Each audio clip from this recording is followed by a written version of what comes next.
طرح पंडित दयाशंकर कौल नसीम, पंडित ब्रिजनारायण चकबस्त, पंडित रतननाथ दर सरशार, पंडित बिशर नारायण अब्र, सालिक पाकबाज मौलाना पंडित अमरनाथ बदन साहिर, कादिरुल कलाम अल्लामा प्रोफेसर पंडित त्रिभुवननाथ जुत्शी जार देहलवी यादगार दाग, पंडित ब्रिजकिशोर जुत्शी फारसी के शायर, पंडित अल्लामा पंडित ब्रिजमोहन दत्तात्रेय कैफी यादगार हाली और क्या नाम मुंशी महाराज बहादुर बर्क, नौबत राय नजर, द्वारका दास शोला, और इस दौर के लोगों में मुंशी गोपीनाथ अमन लखनवी, बशीर प्रसाद मुनव्वर, शीश चंद सक्सेना तालिब, दिगंबर प्रसाद जैन गौहर, धर्मपाल गुप्ता वफा, गोपाल मित्तल और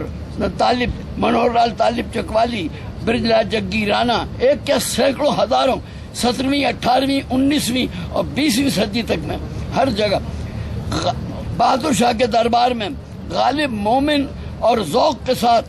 पंडित बालमुकंद हुजूर कंटेम्प्रेरी लोग, मिर्जा हरगोपाल तुफ्ता, सदरुद्दीन आजुर्दा और शेफ्ता के साथ दिन रात के उठने बैठने वाले।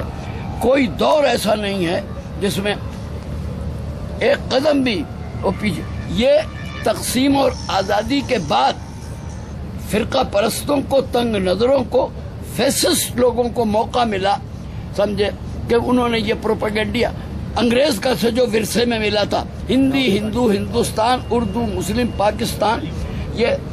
माफ कीजिए गुस्ताखी, राष्ट्रीय स्वयंसेवक संघ जैसी फैसिस्ट जमातें,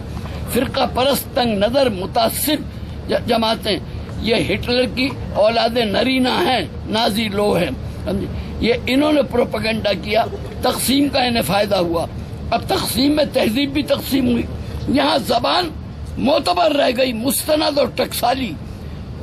अब सारा रोना पीटना मुखालफत रस्मुल खत की है, स्क्रिप्ट। और 1 मिनट, और पाकिस्तान में